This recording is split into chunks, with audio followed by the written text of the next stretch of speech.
Boa tarde, pessoal. Estamos indo para a nossa segunda palestra de hoje. Eu espero que vocês tenham gostado da oficina e da primeira palestra do dia e que não estejam esquecendo de assinar as listas de presença. No início, a palestra Cultura utilizados em análise de medicamentos imunológicos e artigos para a saúde, da Luciana Mansur, que é provável formanda do CDR de Paulo Duque de Caxias, nossa que está sempre conosco nos eventos. Ela é técnica de laboratório de qualidade da Fiocruz e eu apresento ela para vocês. Eu espero que vocês curtam a palestra, deem like no vídeo, assinem o nosso canal. Boa palestra para vocês. Obrigada, gente. Bom dia. Ela aí já me apresentou. Meu nome é Luciana. E a palestra que eu vou apresentar é do meu dia a dia, na verdade, né, do que eu faço, e que eu acho que é muito válido e extremamente importante. Né? Eu trabalho no setor de produtos estéreis, no Departamento de Microbiologia do INCQS, que é o Instituto Nacional de Controle de Qualidade em Saúde, na Fiocruz, e pelo nosso setor passam os medicamentos imunobiológicos e artigos para a saúde que precisem cumprir com os requisitos de esterilidade. Né? E aí eu vou explicando um pouquinho para vocês. Qualquer pergunta que vocês queiram fazer, vocês vão deixando por escrito, que a Laís, que é a mediadora, ela vai anotando e depois a gente vai, na medida do possível que eu souber, responder. O que eu não souber também, eu vou deixar meus dados aqui. Vocês fiquem à vontade para entrar em contato e me perguntar, tá? E eu vou estar disponível para esclarecer. Né? Então, a gente inicia, né, falando um pouco sobre a introdução. Né? Segundo as farmacopeias são os compêndios oficiais, né? A esterilidade de um produto ela vai depender de condições do processo de produção. E essas condições, né, elas precisam ser confirmadas submetendo uma amostra representativa do produto ao ensaio de esterilidade, que é o que eu faço, né? Ensaio de esterilidade ou teste de esterilidade, que também é conhecido dessa forma. E o ensaio de esterilidade, por definição, ele é um ensaio microbiológico, qualitativo, não é quantitativo, ele não visa quantificar ou dizer a quantidade, mas sim se tem presença ou ausência, né, de micro-organismos, e é aplicado a todos os produtos que devem cumprir com o requisito farmacopeico de esterilidade. Né? Então, ele é um ensaio de desafio. Né? O produto diz que é estéril e o meu ensaio vai desafiar aquele produto quanto à esterilidade que ele se apresenta. E, por ser um ensaio estatístico, né, a extensão do resultado do ensaio de esterilidade ao restante das unidades pertencentes ao lote, como vocês viram no slide anterior, eu falei em amostra representativa. O meu ensaio de esterilidade ele é um ensaio que é destrutivo, que seria um ensaio destrutivo. O ensaio destrutivo é um ensaio que destrói aquelas unidades que eu vou estar analisando. Então, aquelas unidades não vão poder ser utilizadas, né? Tipo, se eu fosse testar uma caixa de fósforo e eu tivesse que acender todos eles para testar, e não ia dar certo. Então, ele é uma amostra representativa. A gente já estudou isso em algumas disciplinas, inclusive PCC, evolução. Uma amostra representativa, ela representa um todo. Né? Então, só é possível que eu afirme que aquela amostra pequena em relação ao restante do lote, né, está cumprindo com os requisitos de esterilidade e ela se estende a todo um lote, eu preciso cumprir com as boas práticas de fabricação. São as boas práticas de fabricação executadas pelos laboratórios, né, pelos produtores, né, pelos fabricantes, que garantem a homogeneidade do lote. Né? O lote ele é todo homogêneo e a validação do processo de esterilidade, o processo de esterilização, na verdade, ele é validado. Então, eu consigo, através de analisar 40 unidades, estender aquilo para 2, 3, 5 mil unidades do produto, graças às boas práticas de fabricação. O ensaio de esterilidade, o objetivo dele, né, exatamente é um desafio, porque a gente deseja revelar a presença de micro-organismos contaminantes, sejam eles bactérias ou fungos, tá? Até o momento, sob o ponto de vista da Anvisa, que é quem regula tudo isso, né, o ensaio de esterilidade ele é o único ensaio analítico que pode pesquisar a esterilidade de um produto em conjunto com a avaliação de monitoramento ambiental e de registros relativos à fabricação do lote.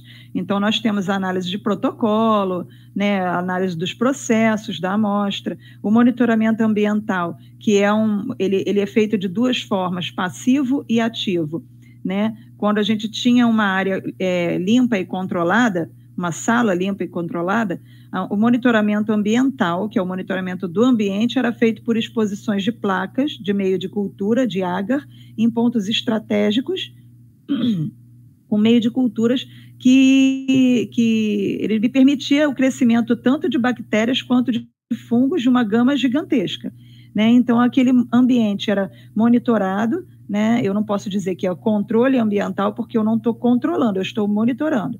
Então, eu monitoro aquele ambiente com a exposição de placas, incubo aquelas placas e depois de X dias ele vai me dizer como que está o meu ambiente, se está dentro de um limite aceitável, se não está.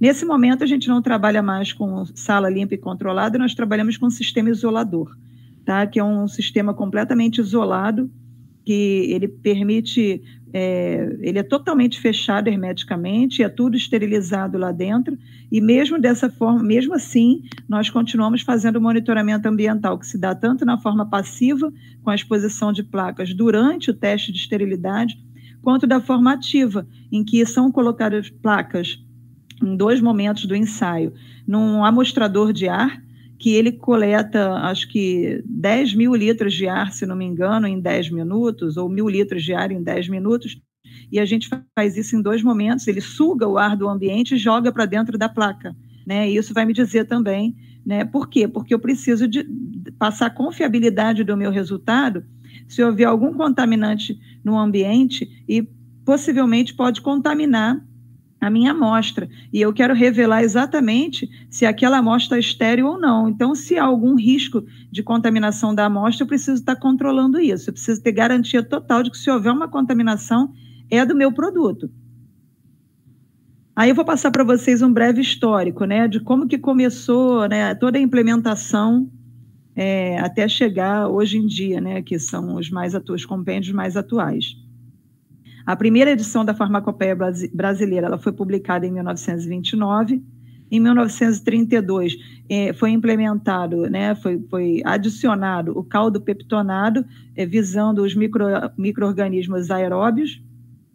Em 1942, houve uma modificação da metodologia, acrescentando 2% de gelatina no meio de cultura líquido, para que pudesse abranger os microaerófilos, que são micro-organismos que eles exigem muito pouca quantidade de oxigênio, se não me engano, em torno de 5%, 5 a 10% de oxigênio. Na verdade, eles necessitam dessa quantidade para que eles possam se reproduzir. E se houver uma quantidade muito grande, eles não conseguem se reproduzir. E se também houver ausência total de oxigênio, também eles ficam inviáveis. Então, isso foi implementado para que a gente pudesse analisar produtos sólidos, tá? Em 1945, foi adicionado o fluido tioglicolato, que é um meio de cultura muito utilizado no ensaio de esterilidade, aliás, eu acho que nos laboratórios em geral, mas mais no ensaio de esterilidade, visando bactérias, né, principalmente as anaeróbias, mas ela permite qualquer crescimento, não só de bactérias, como de fungos também.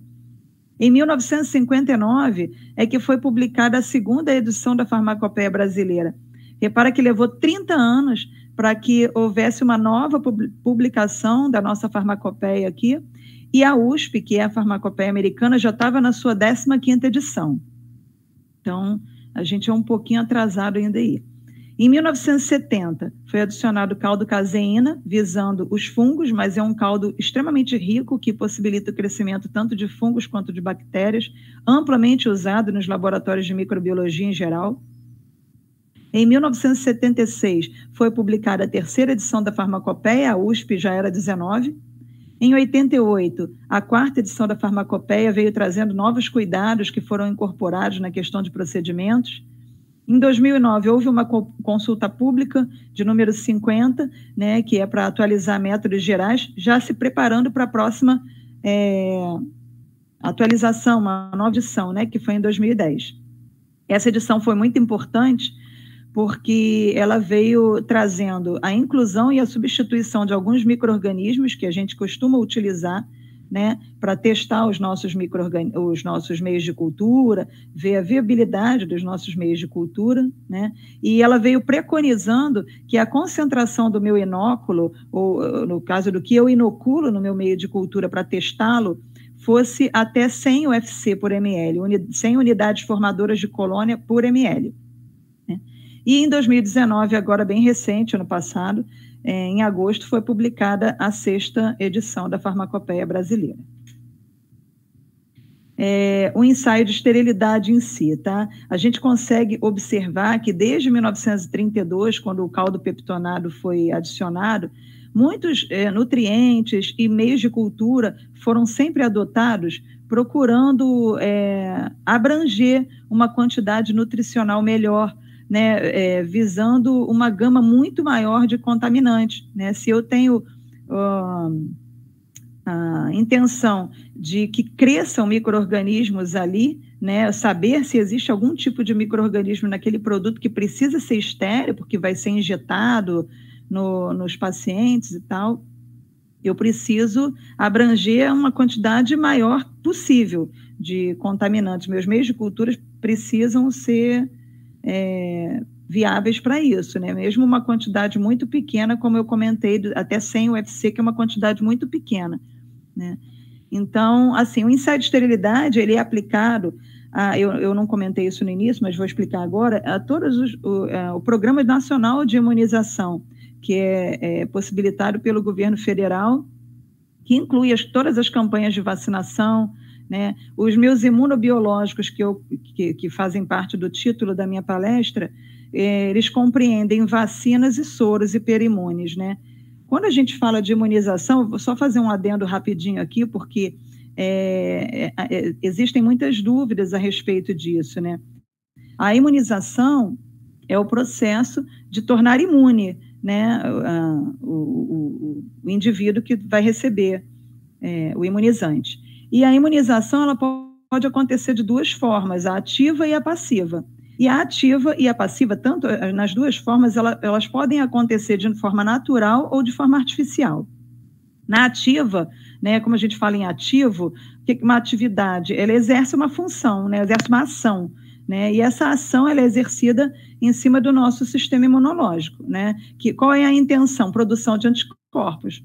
Então, de forma natural, seria a doença, né, eu realmente ser infectado por algum contaminante e eu vir a adoecer. Eu me recuperei, houve a mediação de uma resposta imune inata, depois uma resposta imune adaptativa, e me conferiu anticorpos, e isso me gerou uma memória imunológica.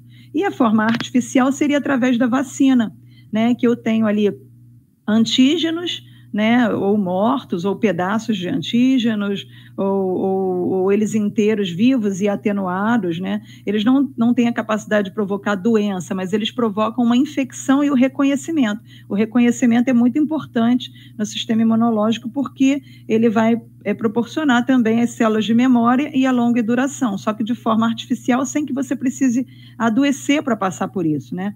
E a forma passiva da imunização, o que é o passivo? Ele sofre uma ação, né? Ele fica esperando, ele não tem uma ação sozinho, ele sofre a ação. Então, ele recebe já anticorpos prontos. E é aí que entram as análises, por exemplo, dos soros hiperimunes. Um soro, por exemplo, uma picada de cobra ou de um aracnídeo. Então, você tem isso. E para as doenças também, né? O botulismo, você tem vários soros, antirrábico e tal. Então, ele já vem com anticorpos prontos. Se são anticorpos prontos, meu corpo não produziu. Então, eu não vou ter memória imunológica. E isso é a forma artificial. Pela forma natural, a gente tem os anticorpos prontos que passam através do leite materno, né, da mãe. Só que como você recebe pronto, você não é seu corpo que produz, não tem um reconhecimento, né, do antígeno, do agente etiológico ali, e você não vai ter memória imunológica. Aquilo ali é só mesmo para uma emergência, né? Então, vamos continuar. Então, a gente passa agora para o próximo aqui. Os meios de cultura utilizados no ensaio de esterilidade, a escolha deles é de vital importância, né, a fim de oferecer condições ideais para a multiplicação dos mais diversos micro-organismos e com diferentes exigências de crescimento, tá? Tanto os que crescem muito rapidamente com meios menos ricos, outros mais ricos. Os meios de cultura mais utilizados são o fluidotioglicolato, o caldo caseína de soja, né, que é para crescimento de leveduras, fungos e aeróbios. O tioglicolato não está ali, mas ele também cresce leveduras e fungos, mas ele é mais visando os organismos anaeróbios. Temos os sólidos, que é o agar caseína de soja, conhecido como TSA, e o agar saborro com 4% de glicose, que é exatamente para propiciar o crescimento de fungos que adoram açúcar. O fluidotioglicolato, ele é usado especialmente para isolar, né, micro-organismos anaeróbios, microaerófilos também, facultativos, e ele também propicia o crescimento de micro-organismos aeróbios, de leveduras e fungos filamentosos também. O tioglicolato e a cisteína são substâncias redutoras, né? Então, eles proporcionam ali uma anaerobiose muito eficiente, tá? E suficiente, até para os mais fastidiosos, os mais difíceis de crescer, os mais exigentes. Aqui eu coloquei para vocês um slide para vocês verem a diferença em como fica no fluidotioglicolato. O fluidotioglicolato, deixa eu voltar aqui, se eu consigo voltar aqui. Ó, esse da direita é o fluidotioglicolato, ele tem um halo meio rosado, meio rocheado na parte superior do meio, e a caseína não tem nada, tá? Esse halo é a rizazurina, que indica para mim a quantidade de oxigênio que tem dentro desse meio aí, tá? Eu vou falar sobre ele mais para frente. Então, aqui nós temos, no primeiro, são os aeróbios ou aeróbicos, né, que ficam ali na superfície, que é onde tem mais oxigênio.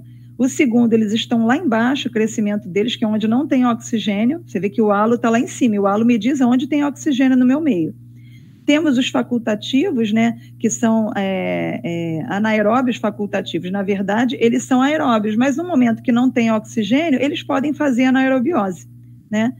E aqui no penúltimo, nós temos os microaerófilos, que eu falei que fica ali entre 5% de oxigênio e 10%, está um pouquinho mais abaixo da superfície. E no último, nós temos os aerotolerantes, que são micro-organismos que crescem tanto em presença de oxigênio. Eles são anaeróbios, mas eles toleram, não são estritos, porque tem micro-organismos que eles são anaeróbios estritos. Se tiver oxigênio, é morte certa. Aqui eu tenho o meu tioglicolato com a rizazurina, o da esquerda aí. Você consegue ver bem o anel de rizazurina que está mostrando a quantidade do meu oxigênio. Do lado direito ele está positivo. No primeiro você vê que ele está límpido e no segundo ele está turvo. Então, como meu ensaio é qualitativo, eu consigo ver através de turvação do meu meio de cultura, né? Líquido, né? Nos meios líquidos eu vejo turvação. Então, como eu disse, meu ensaio não é quantitativo. Até porque se tiver uma unidade formadora de colônia ali, naquele produto que eu estou analisando, ele não é mais estéril.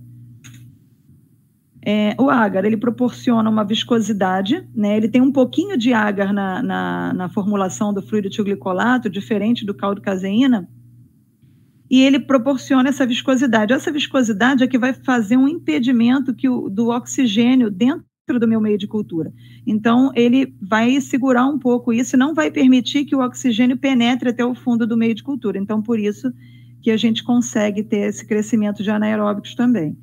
E a rizazurina, que é esse anel que a gente viu, ele é um indicador redox e ele é amarelo. Quando ele vira para roxo, ele lê para mim a presença de oxigênio. Então, quanto maior ele for, mais ele vai me dizer que tem mais oxigênio no meu meio de cultura. O fluidotioglicolato, quando o anel dele está mais do que 1/3 do meu tubo, eu não posso usar. Porque se ele ultrapassar 1/3 do volume do meu tubo de meio de cultura, tem muito oxigênio ali, e aí eu já vou matar um monte de micro-organismos ou não permitir o crescimento. Às vezes você não mata, mas ele também não permite o crescimento, ele vai ficar estático e não vai crescer. Então, são diretrizes que a gente tem para não utilizar, né? E ele é utilizado para produtos que contenham metais pesados como conservantes, né? O mercúrio, o argono e alguns outros metais pesados. A sulfidrila, que é presente no tioglicolato, esse tio, né, vem de enxofre. Então, a presença da sulfidrila ali é que vai se complexar com os metais pesados, porque os metais pesados ele tem um poder bactericida e fungicida. Então, tem muito produto vacina que utiliza timerossal, por exemplo, que ele tem a presença de mercúrio e ele exatamente utilizado para que não permita o crescimento do micro-organismo naquela vacina, né? Para que conserve ela estéril por mais tempo. Só que eu preciso anular esse poder bactericida e fungicida, porque como é que eu vou testar se eu tenho algo que está impedindo o crescimento? Como é que aquele micro-organismo vai crescer? Então, o fluido tioglicolato, ele tem essa função.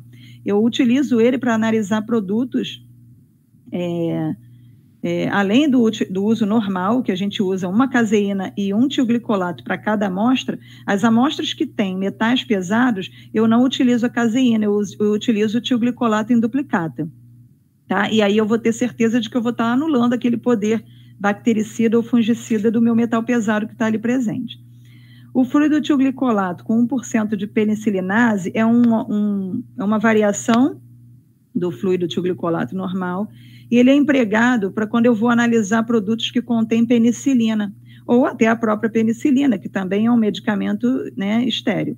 Então, a gente vai analisar aquilo, como é que eu vou analisar um produto que é um antibiótico, né? Se esse antibiótico tem o poder de matar bactérias. Então, a penicilinase, também é conhecida, se não me engano, como beta-lactamase, ela é produzida naturalmente por bactérias que são resistentes a alguns tipos de antibiótico, a amoxicilina, por exemplo, ou a própria penicilina, né? Então, as bactérias, elas produzem essa penicilinase, que é para anular o efeito da penicilina e poder continuar agindo no indivíduo, né? Poder continuar a sua infecção. Então, eu adiciono a penicilinase ao meu fluido tioglicolato para que eu possa analisar produtos que tenham penicilina ou a própria, né? E essa enzima, a penicilinase, como ela é termossensível, eu não posso esterilizar ela por calor, por vapor, nada disso. Então, eu preciso esterilizar ela por um método de filtração esterilizante, né? O método de ensaio de esterilidade que nós trabalhamos, a gente trabalha com a filtração por membrana ou com uma inoculação direta. Inoculação direta quando é produtos sólidos, né? Que não tem como você passar por uma membrana. E os líquidos, nós fazemos filtração de membrana. E a membrana que nós usamos uma membrana de 0,45 micra, que ela permite que as bactérias ou fungos, elas fiquem adsorvidas, como eu vou explicar, fixadas. Elas ficam coladas, vamos dizer assim, né, na minha membrana. E essa membrana é que vai ser inoculada no meu meio de cultura, tá? Já um produto sólido, eu vou colocar ele diretamente, vou cortar na quantidade recomendada e colocar ele diretamente inoculado no meio de cultura. A penicilinase, ela é feita por filtração esterilizante. Então, a membrana, ela tem um poro muito pequeno que não possibilita a passagem de micro-organismo nenhum, né? Então, quando ela desce por essa membrana, ela já desce completamente estéril. E ela é adicionada ao meio de cultura com técnicas assépticas, tá? Agora eu vou falar um pouco do caldo caseína, que é um meio amplamente utilizado nos laboratórios de microbiologia. Do lado direito, eu tenho o caldo casóia, ou caldo caseína, límpido, estéreo, né? Você está vendo que ele está translúcido, e do meu lado esquerdo eu tenho ele positivo, você vê que ele está bem turvo, mas essa turvação ela é bem variável, tá? Pode ser menos, pode ser mais, mas a gente tem sempre um controle negativo, que é um tubo desse do lado direito, estéreo, para comparar, né? Então a gente tem esse grau comparativo para fazer, é necessário, inclusive, tá? Porque o olho humano é falho, então eu preciso ter um padrão para que eu possa comparar o meu ensaio. Bom, é um meio extremamente nutritivo, o caldo caseína soja. Ele é muito recomendado para uso geral em laboratório. Ele não tem nenhum tipo de substância nem indicadora, como a risazurina no fluido tioglicolato, e nem inibitória. Ela não tem nada que possa inibir o crescimento de algum micro-organismo. Na composição dele tem 2 peptonas de carne. Isso favorece o crescimento de micro-organismos exigentes, difíceis, fastidiosos, E a gente não tem necessidade de adicionar, por exemplo, soro ou sangue de algum animal, como a gente tem o agar-sangue ou o agar-chocolate. A gente não precisa enriquecer porque ele é extremamente rico, né? E ele propicia o crescimento de fungos e de bactérias também. Aí nós também temos a versão modificada, como eu falei, do fluido tilglicolato, adicionar 1% de penicilinase, e as técnicas são as mesmas. Agora, os meios sólidos, tá? O agar-saborro, com 4% de glicose, ele é muito usado em laboratórios de micologia, né, que trabalham com fungos, e é recomendado, inclusive, para cultivo e isolamento desses bichinhos. A quantidade alta de glicose dele é exatamente para que possa permitir esse crescimento que o fungo gosta. E o pH ligeiramente ácido, ali entre 5 e 6, também favorece o crescimento de fungos e de leveduras. O agar-saborro, 4% de glicose, eu trouxe para vocês uma foto de um meio já contaminado, um fungão gigantesco aí no meio, né? Aqui eu trouxe o agar-TSA, que é o triptsoy agar, que também é o agar-caseína de soja, no caso, né? Como a gente tem a gente tem o caldo caseína de soja, nós temos o agar-caseína de soja, que é extremamente rico. Do lado esquerdo ele está ali límpido, bonitinho, e do lado direito está extremamente contaminado com vários tipos de bactérias diferentes aí. Utilizamos também soluções no nosso ensaio, tá? Porque, por exemplo, nós temos vacinas e medicamentos que eles são liofilizados, né?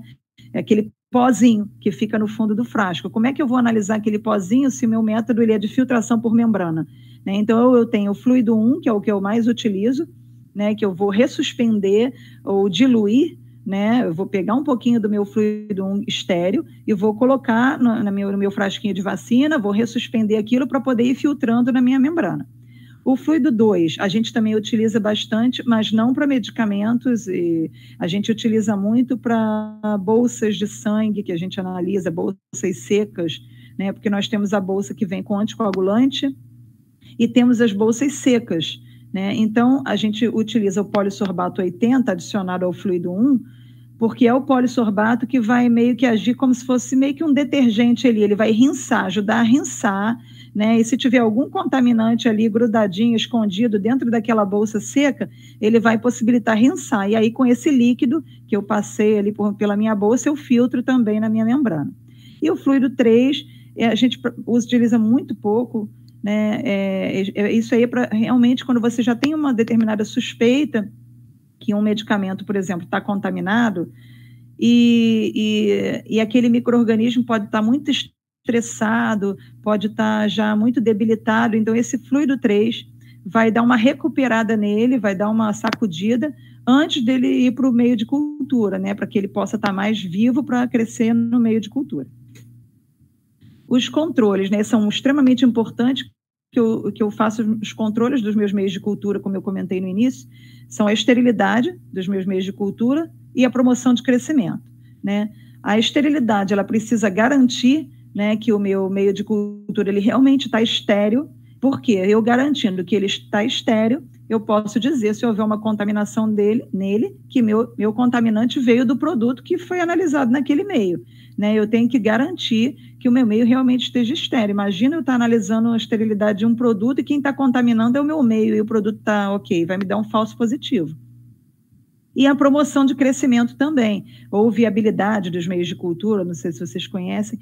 Se eu tenho um meio de cultura, exatamente o nome já está dizendo, ele é um meio de cultura. Eu preciso cultivar aquele micro-organismo precisa crescer no meu meio de cultura. Como é que eu vou provar que o meu meio de cultura cresce micro-organismos? Inoculando micro-organismos no meu meio de cultura, dentro da concentração preconizada pela farmacopeia, porque imaginemos que o meu meio de cultura ele não propicia o crescimento, ele está ruim, e eu não fiz controle nenhum, e eu vou fazer os ensaios e não vai dar nada, vai dar sempre negativo, mesmo que tenha algum contaminante ali no produto que eu vou analisar, ele vai dar negativo.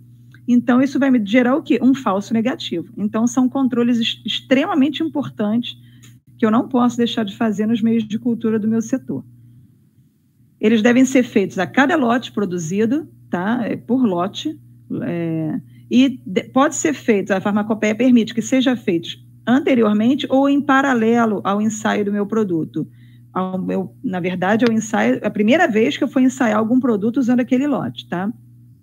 Antes, o ideal é que ele seja feito antes, mas vamos supor que pela demanda do setor eu tenho está acabando muito rápido, a gente está fazendo muita análise, não está dando tempo de fazer antecipadamente, então eu vou fazer antes. Como o ensaio de esterilidade ele dura 14 dias, e a minha esterilidade dos meus meios de cultura líquido também, então eu tenho um limite de até 14 ou 15 dias, se não me engano, do primeiro uso, né, do meu produto. Então, o que a gente faz? Para a esterilidade, né? Eu incubo o correspondente de 10% de cada lote, né, de acordo com a especificação de cada um. Por exemplo, o caldo caseína, ele fica incubado de 20 a 25 graus na estufa, e o fluido etilglicolato entre 30 e 35 graus. Então, eu pego 10% de cada lote de meio, divido esses 10%, vamos supor que eu tenho 100 tubos de etilglicolato e 100 de caseína, são meus 2 lotes, né? Eu vou pegar 10 tubos de fluido de etilglicolato, 10 de caseína, e eu vou mesclar 5 de caseína com 5 de etilglicolato em cada estante separada, e cada um desses vai ser incubado nas temperaturas referentes lá, para que eu possa ter certeza de que mesmo o que vai ser incubado a 22, 20 a 25 e o 30 a 35, não vai haver nenhum problema ali com a temperatura. Ele é recomendado para ser usado a 20 a 25, mas vamos supor que ele seja incubado a 30 a 35 e cresça. Então, a gente faz esse controle, tá? O resultado, para eu dizer que está satisfatório, não pode crescer nada. Se um tubo apresentar crescimento, eu tenho que jogar tudo fora e invalidar aquele lote inteiro. Bom, amostragem de 10% do total produzido por partida, ou seja, o laboratório, o meio de cultura, ele produz, né? Então, o total que ele produziu para mim é o 10%, tá?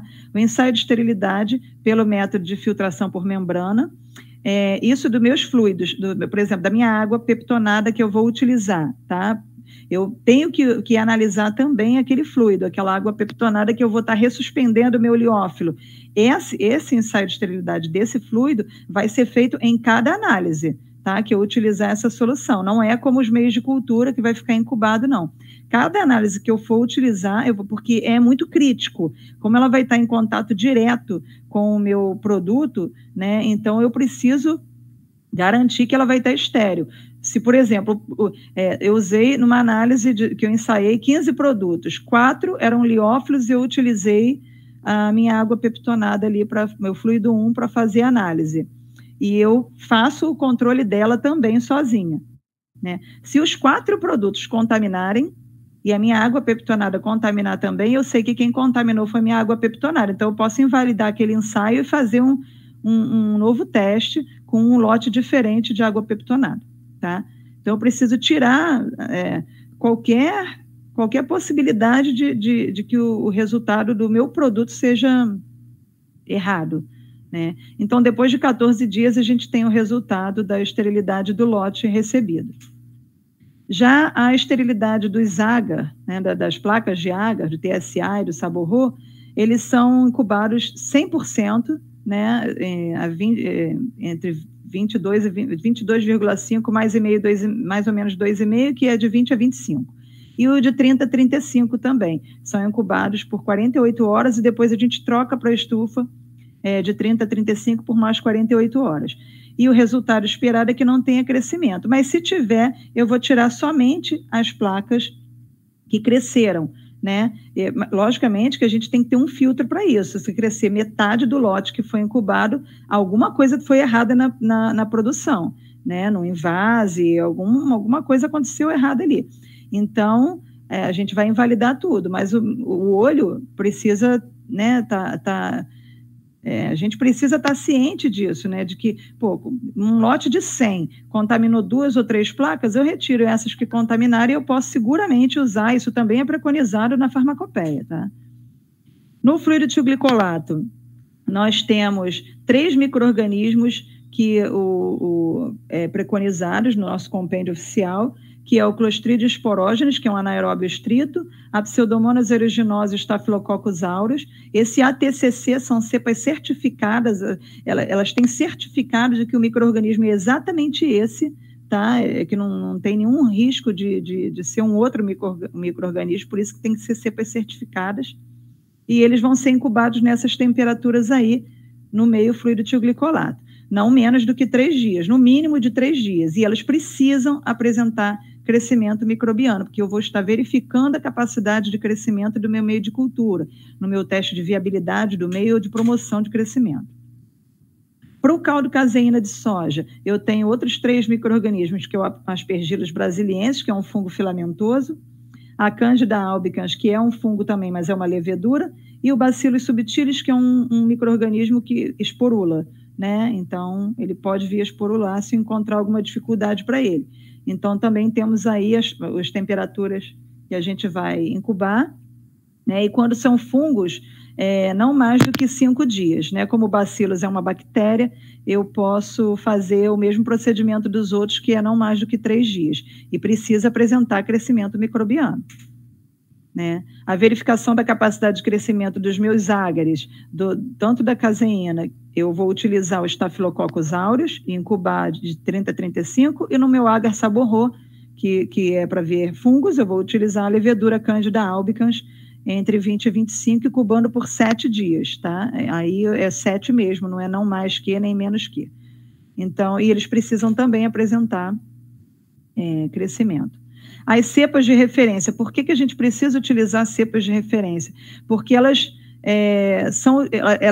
são cepas que a gente só pode utilizar também até a 5ª passagem, até a 5ª geração, a partir de uma ampola matriz. Então, eu pego uma ampola de um micro-organismo desses preconizados, né? E essa ampola eu só posso fazer uso dela se ela tiver até a 5ª passagem, até a 5ª geração, tá? Dessa cepa certificada. Uma passagem, que a gente fala como geração, ela é definida como a transferência de meio de cultura, de micro-organismos de uma cultura para um meio novo, né? Isso vai gerar vai propiciar uma nova geração. Não é o fato de eu fazer uma diluição, por exemplo, quando eu faço uma diluição de uma suspensão bacteriana ou fúngica, por exemplo, que eu passo de um para o outro, eu tiro 0,1 de um, coloco no outro, aí do segundo tubo eu tiro 0,1, passo para o outro. Isso não é uma passagem, tá? Isso daí é só uma diluição. A passagem eu preciso, por exemplo, peguei uma placa contaminada, tirei um pouquinho daquela colônia, passo para uma placa estéril. Ele vai crescer, isso é uma passagem. Ou passo para um meio de cultura líquida, isso é uma passagem. Se daquele meio eu tirar de novo para um outro meio, uma nova cultura, é uma outra passagem. E a gente precisa garantir que seja só até a 5ª passagem, porque a partir, como vocês sabem, né, as células procarióticas, embora os fungos sejam eucarióticos, eles também mutam, mas as bactérias mutam muito mais. Então, quando eu tenho muitas gerações, eu tenho uma possibilidade muito maior de sofrer alguma mutação e ela não ser exatamente mais aquele bicho que eu peguei lá que estava certificado. Então, a gente precisa ter esse cuidado, tá? Cada ciclo de congelamento, por exemplo, peguei uma ampola, diluí, transformei ela num criotubo, que é um tubinho que fica congelado numa temperatura lá menos 70 no ultrafreezer. Descongelei. Né? Ó, eu peguei a ampola, passei isso para um meio e tal e congelei. Descongelei, reativei no meio fresco, isso é uma nova passagem, uma geração. O controle de qualidade dos meus meios de cultura, né, utilizados no ensaio de esterilidade, na minha verificação da capacidade de crescimento, por exemplo, eu tenho aí em cima um Erlen, né, que eu fiz lá com uma suspensão, por exemplo, de 30 ml de um meio de um bicho qualquer desses que estão do lado direito aí. Clostridium, Staphylo, Bacillus, Pseudomonas, Candida, Aspergillus. E o que a farmacopeia me pede é que eu faça em duplicata em cada meio de cultura líquido e em triplicata no meio de cultura sólido. O que eu faço? Eu pego 1 ml e jogo para um tio, pego mais 1 ml e jogo para outro tioglicolato, 1 ml dessa suspensão em uma caseína e outro ml em outra caseína. Fechei e vou incubar. Dessa mesma suspensão, eu vou botar 1 ml em cada placa de agar minha, né?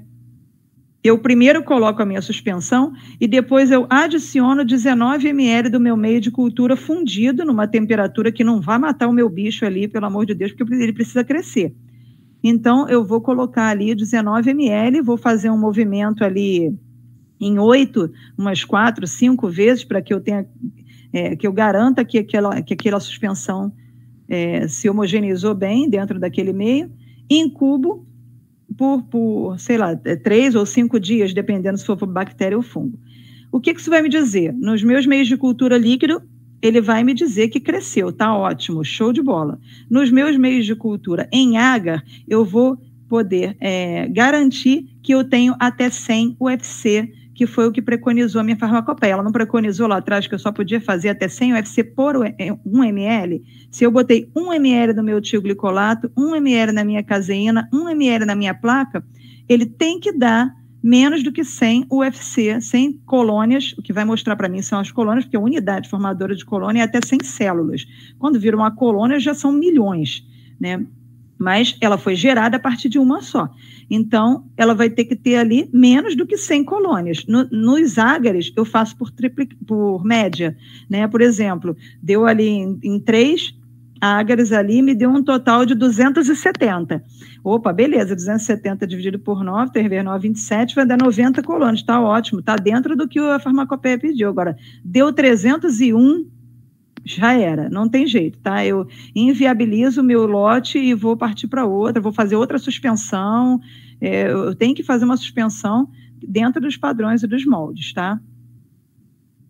Nos meus meios de cultura líquido, tá? Eu incubo eles, na verdade o armazenamento, desculpa, incubo não, acondicionar, né? Armazenar. Eles chegaram para mim no meu setor, eu vou armazenar eles numa temperatura entre 2 a 25 graus Celsius, tanto o tioglicolato quanto a caseína, e os sólidos, eles precisam ficar sob refrigeração de 2 a 8 graus, tá? As temperaturas sempre controladas. E a validade é um período de 30 dias, a não ser que eles estejam hermeticamente fechados, que aí eu posso garantir até 1 ano. Então, as referências bibliográficas que eu utilizei, né? A farmacopeia, que eu utilizei mais a 5ª edição, que houve muito pouca mudança na 6ª, então a 5ª trazia coisas melhores, para eu trazer mais ricas, e também eu trouxe a RDC número 17. Gente, eu agradeço muito aí, se vocês tiverem perguntas para deixei meu contato também, qualquer dúvida, só falar comigo, e eu estou aqui, se eu souber, para responder a todo mundo.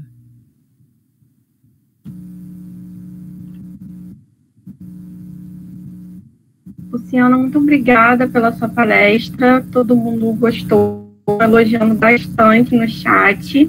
Que bom. Eu queria saber se alguém tem alguma pergunta para deixar aqui. O pessoal não deixou nenhuma por enquanto, mas deixaram muitos elogios aqui. Sensacional. Lu, você arrasa. Palestra top demais. Obrigada, gente. Tem muitos conhecidos aqui do Polo de Duque de Caxias. O Tonho, a Esther, a Letícia, estão todos assistindo. Ai, que legal. O pessoal está gostando bastante, elogiaram muito a palestra. Muito obrigada mesmo. Que bom. Que bom. Eu não sei se é bom ou ruim não ter perguntas, né? Porque ou eu esclareci bem, ou, não sei, às vezes teve algum problema e as pessoas não conseguiram perguntar, porque a linguagem ficou, não sei se ficou uma linguagem muito adequada, mas eu espero que eu tenha satisfeito, né, as dúvidas de todo mundo, mas eu me coloco à disposição aí, tanto para o Biociclo, né, sempre que precisar, quanto para todo mundo, quiser falar comigo, quiser tirar dúvidas, quiser conversar. Chegou uma pergunta aqui, o Danilo Azevedo. O agar seria específico para cada micro-organismo? Não. O agar, no caso, ele tem o agar tripsoy agar, que é o caseína de soja, que é o TSA. Ele é para as bactérias em geral, ele é utilizado para bactérias, né, em geral. Por quê? Como eu faço essa técnica de pour plate, que eu falei agora, que eu coloco 1 ml, né, primeiro de suspensão, e depois eu adiciono 19 ml de agar, por exemplo, se eu tenho uma bactéria anaeróbia, né, como o Clostridium, por exemplo, eu preciso incubar ele em algo que me proporciona uma anaerobiose. Por exemplo, eu tenho jarra de anaerobiose. Então, eu pego aquela placa, coloco ela dentro de uma jarra, coloco eu tenho um indicador ali e tenho um envelope que ele é utilizado ali, que eu vou umedecer ou não, isso vai depender do que eu utilizar. Vou colocar dentro daquela jarra e vou fechar hermeticamente. Aquele envelope, ele vai consumir todo o oxigênio que tem dentro daquela jarra o mais rápido possível, para que aquele oxigênio não mate o meu Clostridium que está ali dentro, tá? Mas assim, outros micro-organismos que não dependam de uma quantidade de oxigênio muito grande, né, ou que prefiram uma quantidade menor, como ele cresce por plate, ele cresce por dentro das camadas do agar. Então, vão ter colônias mais embaixo, outras colônias mais em cima, isso também vai ter a ver com a capacidade do bichinho de utilizar o oxigênio ou não. Então, o TSA eu uso para as minhas bactérias todas, e os meus fungos eu trato com o Saborro, 4% de glicose. Obrigada, Lu, pela sua explicação. A gente tem um comentário aqui da Rosemary Silva Ribeiro, que colocou assim: é uma linguagem muito técnica, mas não é difícil de entender. Não somos cedergianos. A maioria do pessoal que está CDR, e eles acharam, assim, pelos comentários, o pessoal conseguiu muito bem, acharam a linguagem muito acessível. Que bom, que bom. Muito obrigada mesmo pela sua participação. Já fica o convite para você participar dos outros eventos também, dos próximos biociclos que a gente vai fazer.